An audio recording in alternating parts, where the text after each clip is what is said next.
오늘 사도행전 8장 4절부터 8절까지 말씀을 중심으로 사마리아에 임한 큰 기쁨, 이런 제목으로 함께 은혜를 나누기를 원합니다. 오늘 본문이 말씀하고 있는 장소는요, 사마리아라는 곳입니다.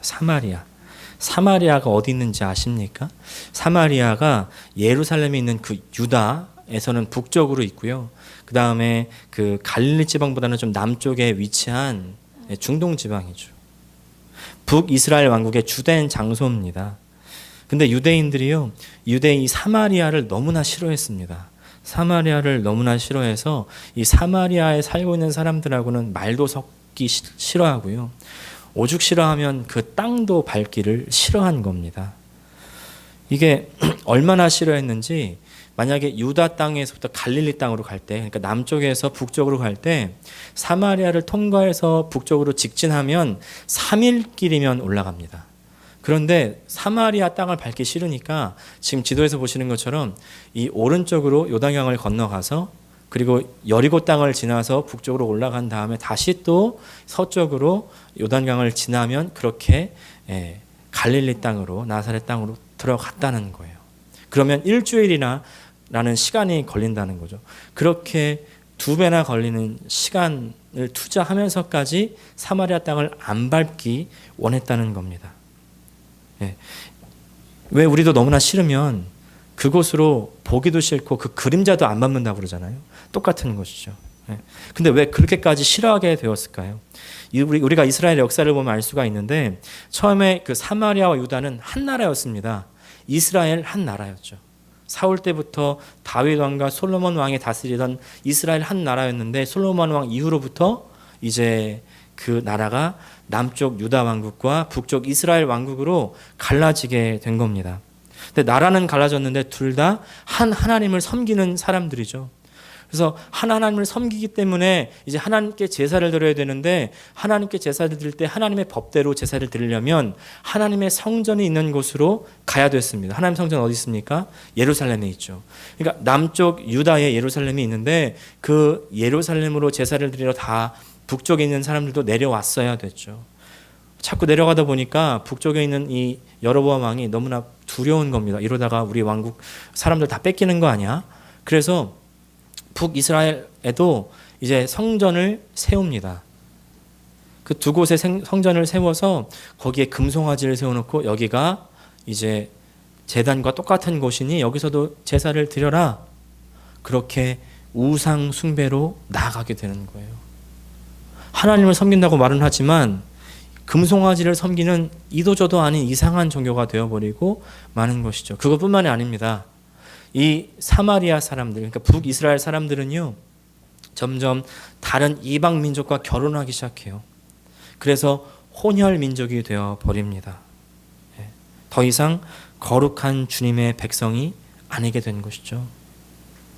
그런데도 이 사마리아 사람들, 북이스라엘 사람들은요, 내가 하나님을 잘 믿는다고 생각하고 하나님을 잘 섬긴다고 생각했습니다. 하지만 제대로 하나님을 섬기지 못하는 사람들, 하나님 눈에서 봤을 때는 하나님을 배신하고 하나님 떠난 사람들이 된 것이죠.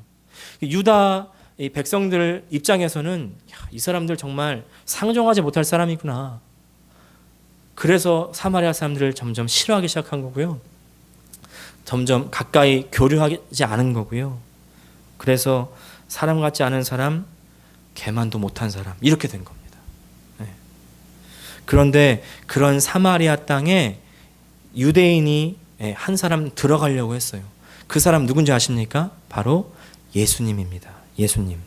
요한복음 4장 3절과 4절 같이 한번 읽어보겠습니다. 시작.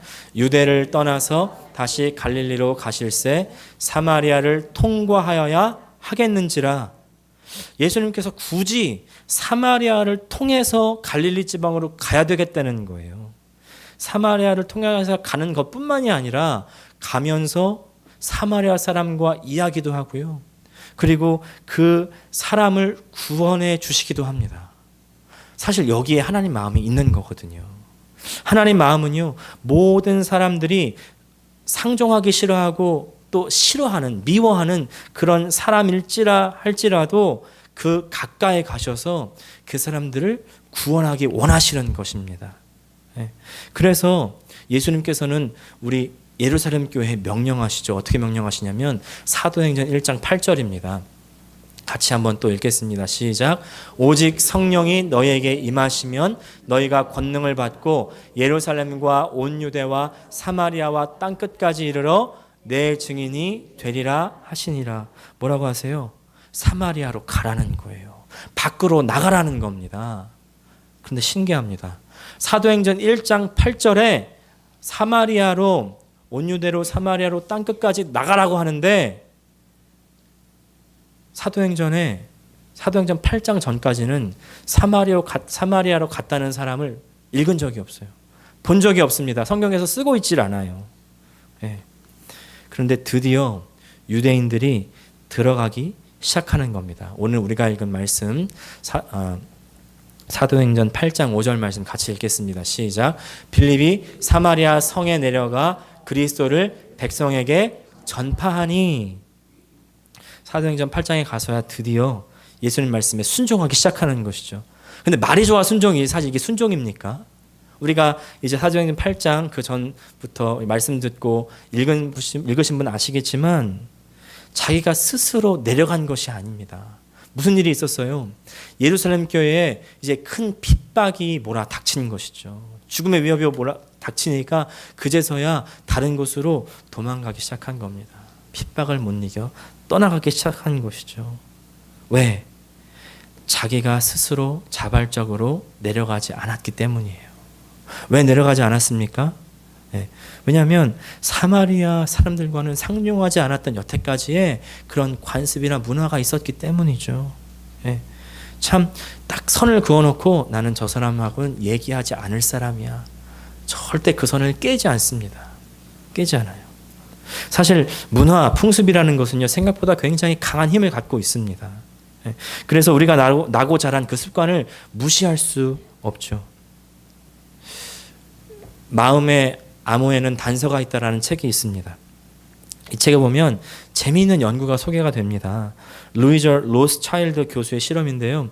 이 교수님이 여러 개의 벼룩을 가지고 얼마나 높이 뛸 수 있는가를 연구를 한 겁니다. 아마 많이 들어보셨을 겁니다. 벼룩 실험.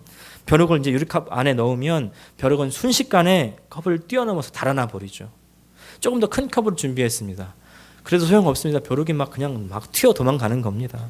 예, 벼룩이 자기 몸집에 100배나 되는 높이를 뛸 수 있다는 거예요.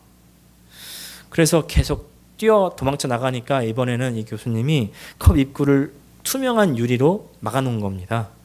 이렇게 막아놓으니까 벼룩들이 아무리 뛰어봐도 계속 머리가 부딪히는 것이죠. 한 번 부딪히고 2번 부딪히고 10번 부딪히고 100번 부딪히니까 벼룩도 이제 아픔을 느끼는지 안 느끼는지 모르겠지만 안 아프기 위해서인지 점점 그 뛰는 높이를 조절하기 시작한 겁니다. 그러더니 이제는 부딪히지 않고도 자유롭게 그 안에서 뛰어 놀았다는 거예요. 그렇게 이제 며칠이 지난 후에 연구팀이 유리덮개를 치웠습니다. 어떻게 됐을까요? 벼룩들이 그 덮개가 없어진지도 모르고 계속 그 높이만큼 뛰어오르고요. 벼룩 스스로가 그 컵 속에 갇힌 겁니다. 아무도 그 컵을 벗어나지 못했다는 거죠. 더 이상 할 수 없다, 안 된다는 그런 경험들이 쌓여서 그 높이밖에 뛰지 않는 존재가 되어버린 겁니다. 예루살렘 교회 성도들도 마찬가지 아니었을까요? 하나님의 말씀은 예루살렘과 온 유대와 사마리아와 땅 끝까지 이르러 내 증인 되라고 말씀하시는데 이 사람들은 여태까지 자기가 살던 그런 문화에서 나오기가 쉽지 않은 겁니다. 사마리아 땅으로 가는 것은커녕 사마리아인들과는 말도 섞지도 않았죠. 지금 예루살렘 교회가 어떤 교회였냐면 굉장히 부흥하는 교회였습니다. 학자들에 따르면 5만 명이나 되는 교회, 굉장히 크고 좋고 서로 사랑하고 자기 것을 자기 것이라고 하는 사람 없고 서로 물건을 통용하면서 어려운 사람은 도와주고 서로 이끌어주고 함께하는 교회, 아름다운 교회, 간증이 있고 역사가 있고 정말 놀라운 일들이 일어나는 그런 교회, 얼마나 좋은 교회예요. 그리고 또 리더들은 다 예수님의 제자였지. 정말 생명의 말씀이 흘러나오지. 너무 좋은 환경. 얼마나 재밌었을까요? 우리가요 거하는 환경이 좋으면 거기서 떠나고 싶지 않죠. 모험하고 싶지가 않습니다. 여기 내가 좋은데 왜 떠나? 이렇게 되는 겁니다. 도전할 필요가 전혀 없습니다. 이곳이 좋사오니, 여기가 좋으니까 다른 곳을 갈 필요가 없죠.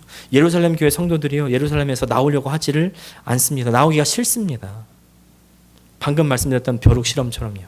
컵 속에 갇혔던 벼룩들이 그 뚜껑 높이 위로는 넘어가려고 하지가 않게 된 거죠. 마찬가지로 예루살렘 성도들은 예루살렘 밖으로 나가지를 않게 된 겁니다.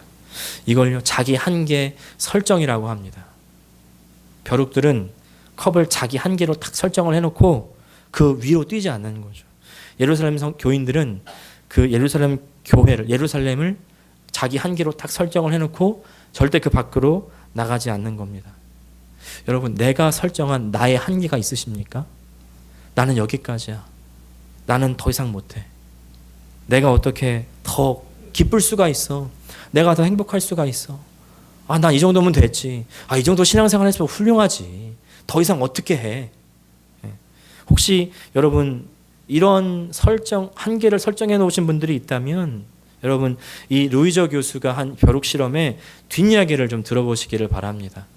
저도 몰랐는데 이번에 다시 보면서 새로 알게 되었거든요. 루이저 교수가요, 컵 높이 위로 뛰지 못하는 벼룩에게 계속해서 실험을 계속했는데 벼룩에 갇힌 이 유리컵 아래 알코올 램프를 설치한 겁니다. 알코올 램프로 열을 가기 시작하니까 컵이 어떻게 돼요? 뜨거워지잖아요. 뜨거워지니까 벼룩들이 어떻게 될까요? 뜨거운 열기를 느낀 벼룩들이 자신 뛰던 높이보다 더 높이 뛰어나가서 컵을 탈출해 버렸습니다.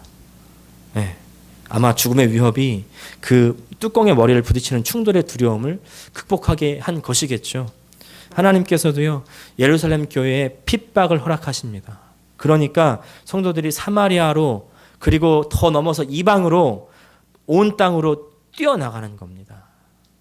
그제서야 예수님께서 승천하시면서 주셨던 그 말씀, 너는 떠나가라, 그 말씀에 순종하기 시작했다는 것이죠. 우리 삶 속에도 하나님께서 아마 이미 말씀하셨는데 지키지 않고 따르지 않고 순종하지 않는 그런 부분들 있으십니까? 없으십니까? 지금 이대로가 너무 좋은 분들 계십니까? 나의 한계가 설정되어 있는 그런 분들, 하나님께서는요, 우리가 우리의 삶을 도전하기를 원합니다. 그래서 하나님 복음을 전하고 하나님 나라를 확장하기 원하는데 지금 이대로가 너무 좋아서 주저앉아 계시는 분들 없으시냐는 것이죠. 그럴 때는요, 하나님께서 핍박과 시련을 허락하신다는 겁니다. 근데 여러분 오해하지 마십시오. 하나님께서는 직접 핍박을 주시고 시련을 주시는 분이 아니십니다. 하나님이 복도 주시면서 저주도 함께 주시는 그런 분이 아니세요. 우리에게 저주하는 존재는 누굽니까? 마귀 사탄이에요. 마귀 사탄은 어떻게 해서든지 우리를 끌어내리려고 우리에게 시험하는 존재입니다. 근데 하나님께서는요, 그 시험을 그냥 허락하실 때가 있는 것뿐이에요. 근데 그런 시험을 왜 허락하십니까? 그 시험을 통해서까지라도 우리로 하나님께 돌아오게 하기 위해서, 하나님의 뜻대로 살게 하기 위해서라는 것이죠. 찬송가 373장 보면 우리가 다 잘 아시는 찬송입니다. 고요한 바다로라는 찬송인데 2절 가사가 참 제 마음에 와닿습니다. 같이 보시면, 큰 물결 일어나 나 쉬지 못하나 이 풍랑으로 인하여 더 빨리 갑니다. 큰 물결이 일어났습니다. 풍랑이 닥쳤습니다. 배를 타고 가는 사람에게 이게 얼마나 큰 위협이 될 수 있겠습니까? 그런데 그 풍랑까지라도 사용하셔서 배가 더 빨리 갈 수 있다는 것이죠. 거센 바람이 나를 흔들지만 오히려 그것으로 하나님께 인도한다는 거예요. 하나님 나라로 인도한다는 겁니다. 여러분, 혹시 지금 환난과 핍박의 상황 가운데 있으신 분 계십니까? 그렇다면 내가 설정해 놓은 나의 한계는 없는지 점검해 보시기를 바랍니다. 나는 못해. 나는 안 돼. 내 주제에, 이런 주제인데 내 주제에 뭘 해? 이런 패배의식에서 탈출하시기를 바랍니다. 깨버리시기를 바랍니다. 또 반대로, 이대로가 좋아. 내 신앙생활 어떻게 더 잘할 수 있어? 이 정도면 충분하지. 내 몸이, 내 환경이 피곤한데, 어려운데, 이런 부분 있으십니까? 이곳이 좋사오니, 이런 생각에서 벗어나기를 바랍니다.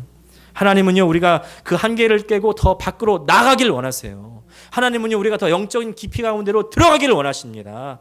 하나님은 우리가 더 영적으로 살기를 원하십니다. 우리가 계속해서 정체되는 순간 우리는 퇴보한다는 것을 기억하시기를 바랍니다. 하나님은 우리가 하나님 말씀을 따라서 땅 끝까지 가기를 원하십니다. 우리가 가지 않으면요, 순종하지 않으면요, 하나님의 손길로 그렇게 되게 만드시는 거예요.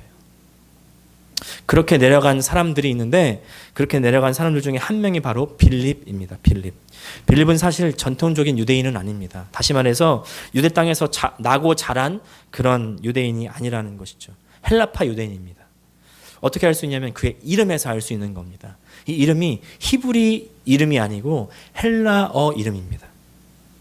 헬라파 유대인들은 유다 땅 밖에서 자랐기 때문에 이미 다른 문화권에 유연합니다.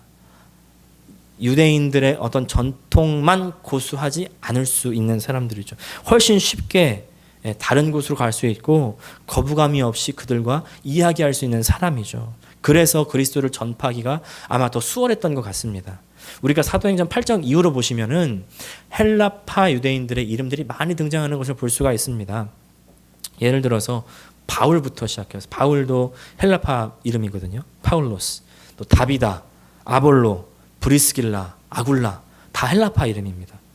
점점 그전에는 히브리파의 유대인 이름들이 많이 등장했다면 이제 점점 헬라파 유대인들이 등장하는 것이죠. 더 자기의 한계를 깨기 쉬운 사람들. 히브리파 유대인들은요, 자기들의 전통에 갇혀서 그 안에서 나오지를 못하는 거예요. 여러분, 우리들은 전통에 갇히는 사람 되지 않으시기를 원합니다. 그 전통이요, 하나님 말씀과 반대가 된다면 그 전통 버려야 됩니다. 바리새인들의 전통 어떻습니까? 바리새인들은요, 하나님의 율법을 다 지키려고 했던 사람입니다. 100% 완벽하게 지키려고 했던 사람들, 그 사람들 전통이 얼마나 하나님과 함께 하려고 했던 것이었겠습니까? 그런데 예수님께서요, 오셔서 안식일에 병든 자를 고치십니다. 손 마른 자를 고치실 때 바리새인들이 뭐라고 그랬어요? 전통을 깨부수는 안 되겠다. 죽이려고 핍박하잖아요. 전통을 깼다는 거예요. 근데 예수님이 뭐라고 그랬어요? 나는 안식일의 주인이다. 안식일 날 병자들이 고침을 받아야 되지 않겠느냐. 정작 하나님 마음은 어디 있냐는 것이죠. 네. 앞으로 우리 교회에 새로운 분들이 많이 오실 겁니다. 근데 그러면 새로 오신 분들이요, 교회를 위해서, 복음을 위해서 막 여러 가지 일들을 하려고 하지 않으시겠어요? 그런데 우리 교회는 없으시지만 이런 분들이 계세요. 우리 교회가 옛날에 이렇게 했고, 우리 교회는 전통적으로 이렇게 했으니 이거 안 되고 저거 안 되고 다 안 돼. 이런 분들이 있을 수 있다는 거죠. 여러분, 우리 교회 전통이 뭐예요? 우리 교회 전통은요, 이름에 다 나와 있어요. 아가페, 선교. 아가페 뭐예요? 사랑이잖아요. 사랑과 선교라는 거예요. 우리가 어디서 알 수 있냐면요, 다른 데 볼 것도 없어요. 우리 오 목사님 네 분 보시면 알 수 있잖아요. 지금도요, 성도들 더 못 줘서 안달이세요. 그렇게 다 긁어 모아가지고 다 주려고. 지금도요, 집에 얼마나 쌓여져 있는지 몰라요. 다 선교로 다 주시겠다는 거예요. 네, 실제로 주고 계시고 얼마나 그 마음이 감사합니까? 네. 그냥 또 뭐 뿐만 아니에요. 장로님, 안수집사님, 우리 집사님들, 권사님들 다 서로 사탕도 줘, 김치도 줘, 또 커피도 나눠줘. 그렇게 서로 섬기는 겁니다. 서로 나눠주는 거예요. 이 사랑 아닙니까? 아멘이 없네요. 사랑이 아니에요? 할렐루야. 네. 사랑입니다. 사랑이 우리 교회 전통이잖아요. 나눠주는 것, 섬기는 것. 또 그리고 선교. 앉아도 선교, 일어나도 선교, 넘어져도 선교. 오죽하면 교회 이름이 선교잖아요. 네? 근데 여러분, 선교의 본질이 뭔지 아십니까? 선교의 본질은요, 그 선교의 대상과 동화되는 겁니다. 그 선교의 대상과 같이 되는 거예요. 저희 장인원 장모님 이제 케냐에서 선교하신 지 10년째 되시는데, 선교의 사람들과 같은 것을 먹고요, 같은 것을 입고요, 같은 곳에서 잡니다. 예. 그렇게 그 사람들의 마음을 알게 되고, 그 사람들은 또 우리 장인원 장모님을 알게 되고, 서로가 그렇게 마음이 열리고 하나가 되어서 복음이 전달이 되는 것입니다. 만약에 장인어른 장모님이 케냐에서 그 오지에서 먹는 거 불편하고 마시는 거 불편하고 전기도 왔다 갔다 나오다 안 나오다 하는 그곳이 너무나 불편해서 한국처럼 살려고 하신다면 선교가 될까요? 막 좋은 거 입고 명품 입고 다니고 그런 사람들의 말을 선교지의 사람들이 들을까요? 안 들을 거예요. 저 사람들은 나와 다른 사람들인데 그 사람들의 마음을 뭐하러 듣겠습니까? 전혀 마음에 와닿지가 않는 거죠. 앞으로 새로 오시는 분들과 우리가 벽이 없이 자기 한계를 깨고 전통의 틀을 깨고 동화될 수 있는 저 여러분 되시기를 주님의 이름으로 축복합니다. 그리스도는요 그런 마음으로 전하는 거예요. 빌립이 그런 마음, 또 동화되는 마음, 상대방을 이해하고 하나 되려는 그런 심정으로 복음을 전하니까 사람들이 귀를 기울여 듣습니다. 6절 말씀 같이 읽겠습니다. 시작. 무리가 빌립의 말도 듣고 행하는 표적도 보고 한 마음으로 그가 하는 말을 따르더라. 근데 특이한 말이 있습니다. 빌립이 표적을 행하였다는 거예요. 표적은 뭡니까? 사인이죠. 사인. 어떤 일이 일어나는 것에 대한 표시입니다. 표시. 그 오늘 빌립이 행한 그 표적이 뭔지를 한번 보십시오. 7절 말씀입니다. 시작. 많은 사람에게 붙었던 더러운 귀신들이 크게 소리를 지르며 나가고 또 많은 중풍병자와 못 걷는 사람이 나으니 이 사인이 이 표적이 귀신이 떠나가고 특별히 중풍병자와 지체장애인들 고침을 받았다고 했습니다. 이게 우리에게 큰 영적인 의미가 있습니다. 예수님이 오시면 예수님이 구원하시면 우리에게 지금 이런 일들이 일어난다는 거예요. 그게 귀신이 떠나는 것이다. 중풍과 지체장애자들이 다시 낫는 것이다. 귀신이 떠난다는 게 뭡니까? 귀신 떠난다는 것은요. 귀신 들렸다는 것을 전제로 하는 말이죠.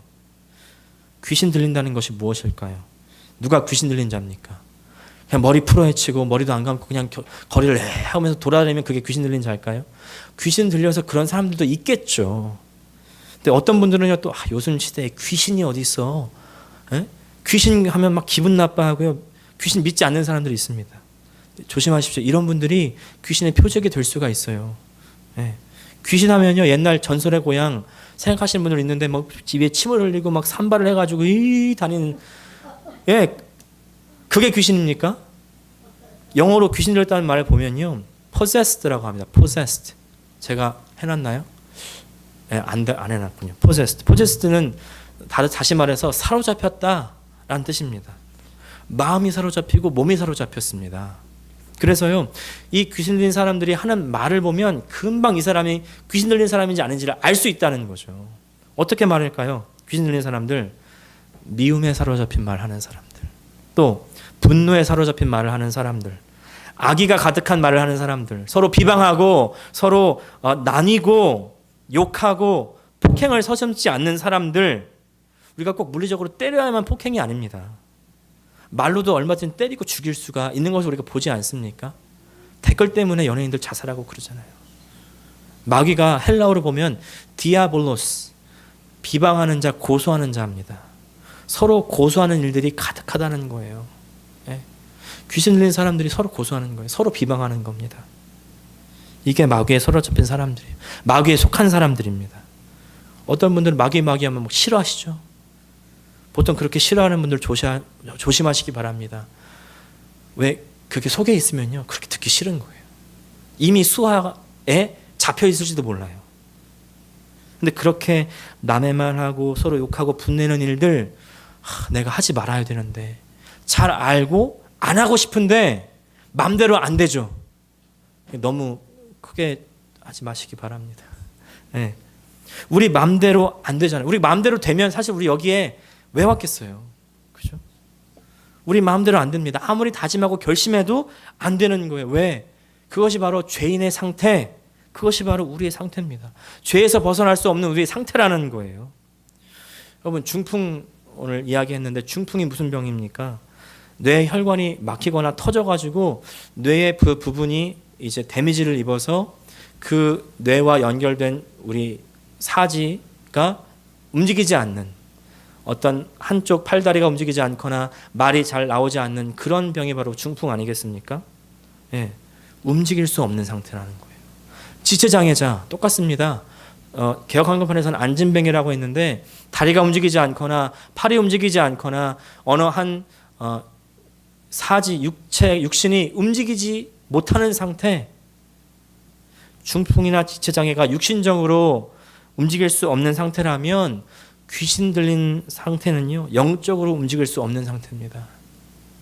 우리를 움직일 수 없게 하는 힘이 있는데 그것이 바로 마귀의 힘이고 죄의 힘이라는 것이죠. 우리는 죄와 마귀의 힘을 이길 수가 없어요. 이 힘을 제압할 오직 한 가지 힘이 있는데 그것은 바로 복음의 능력이라는 겁니다. 예수 그리스도의 십자가의 보혈입니다. 보혈의 공로가 우리를 용서하셔서 어떤 힘으로도 아무도 어떻게 할 수 없었던 그 죄의 사슬에서 우리를 풀어 자유케 하신 줄 믿습니다. 예. 하나님의 영역으로 우리를 들어가게 하시는 거예요. 그렇게 복음의 능력이 우리의 움직일 수 없는 상태를 풀어 자유케 하신 분들만 아멘 합시다. 그래서 그전에는 하나님의 뜻대로 하나님이 원하시는 대로 살 수 없었는데 이제 우리가 하나님 뜻대로 살 수 있게 되었다는 겁니다. 하나님 원하시는 뜻대로 살 수 있게 되었다는 거예요. 그렇게 말할 수가 있어요. 그렇게 행동할 수가 있어요. 서로 그전에는요, 다른 사람 흉보던 입술이 이제는 칭찬을 하기 시작합니다. 다른 사람들을 예전에는 억압하고 자신의 이익을 챙기던 손길이 이제는 다른 사람들을 챙기기 시작하는 거예요. 섬기기 시작하는 겁니다. 나를 위해서 살 수밖에 없었던 그런 사람이 이제 하나님을 위해서 살기 시작하고 그리고 다른 사람을 위해서 살기 시작하는 겁니다. 근데 여러분 그렇게 살아보시면 다 아시죠? 어때요? 속에서 기쁨이 막 솟아나는 거 느끼지 않습니까?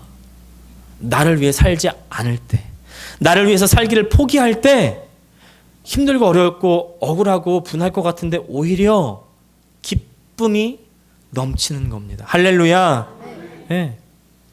제가 이제 우리 권사님들 영어 못하시는 분들 있잖아요. 그래서 서류도 받으리고 같이 은행도 가고 소셜 오피스도 가고 병원도 가고 같이 가가지고 여러 가지 일들을 같이 해드리면요, 목사님 바쁘신데 나까지 막 힘들게 해서 죄송해요 막 그렇게 말씀하세요.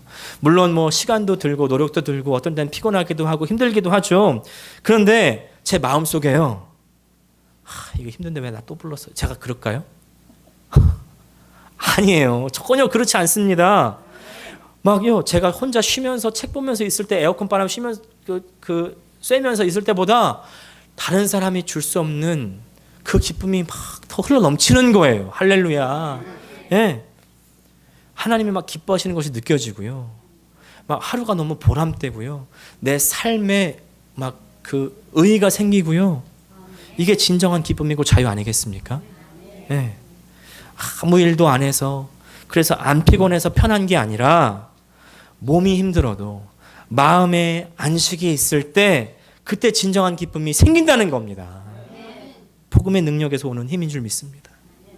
여러분, 복음의 능력으로 사시기를 축복합니다.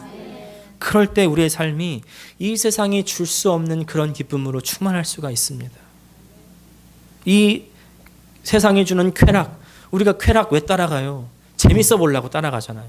근데 결국 그 끝이 뭡니까? 그 끝은요, 허무함 아닙니까? 공허 아닙니까? 노래방에서 신나게 막 불렀어요. 한 곡 땡겼어요. 그 다음에 그 마음에 올라오는 그 허무함, 공허함, 노래방 가보신 분들 다 느껴보셨을 거예요. 네. 또 세상의 성공이 줄 수 없는 그 참된 기쁨, 그건요, 복음의 능력으로부터만 오는 줄 믿습니다. 8절 말씀 같이 읽겠습니다. 시작. 그 성에 큰 기쁨이 있더라. 할렐루야. 우리 안에 이 복음의 능력으로 말미암아 큰 기쁨이 충만하시기를 축복합니다. 이제 우리가 같이 한번 기도할 텐데 우리가 이 찬양 같이 좀 부르기 원합니다. 오늘의 말씀을 녹여낸 찬양이에요. 여러분, 지금 우리의 인생 어디로 가고 있습니까? 내가 열심히 노력한 대로, 내가 원하는 대로 살아가는 것 같지만 결국 우리의 인생의 방향은요, 하나님의 나라, 천국으로 가는 거예요. 근데 중간에 풍랑이 있는 것 같아도 그 풍랑 때문에 더 빨리 하나님께 나아가는 겁니다. 우리 찬송가 373장 고요한 바다로 함께 찬양하시고 같이 기도하는 시간 갖겠습니다.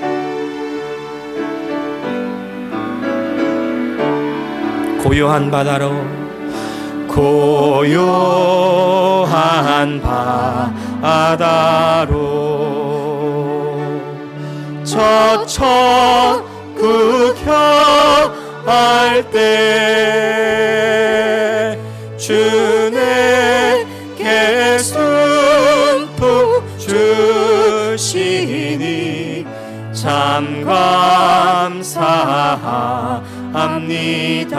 큰 물결 일어나 큰 물결이 일어나 나 쉬지 못하나 나 쉬지 못하나 이 풍랑으로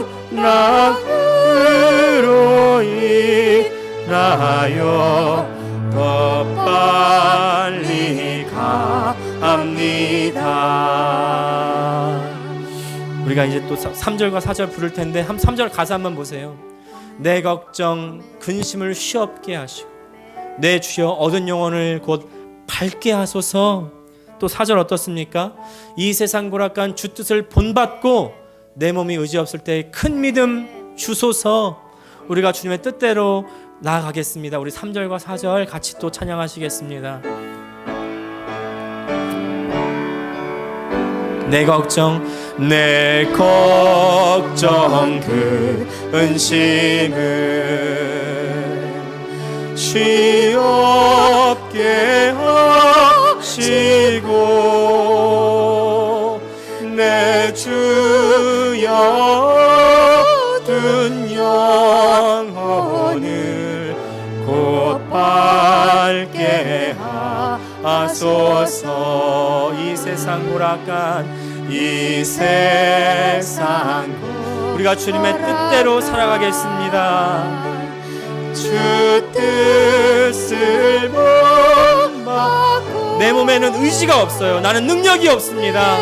우리가 오직 복음의 능력을 가지고 그 믿음 가지고 우리가 주님의 뜻대로 살아가겠습니다. 오늘 이 시간 한번 기도할 때 우리가 이렇게 기도하는 우리가 되기 원하며 우리가 시간 다 함께 주여 한번 부르고 기도하시겠습니다. 주여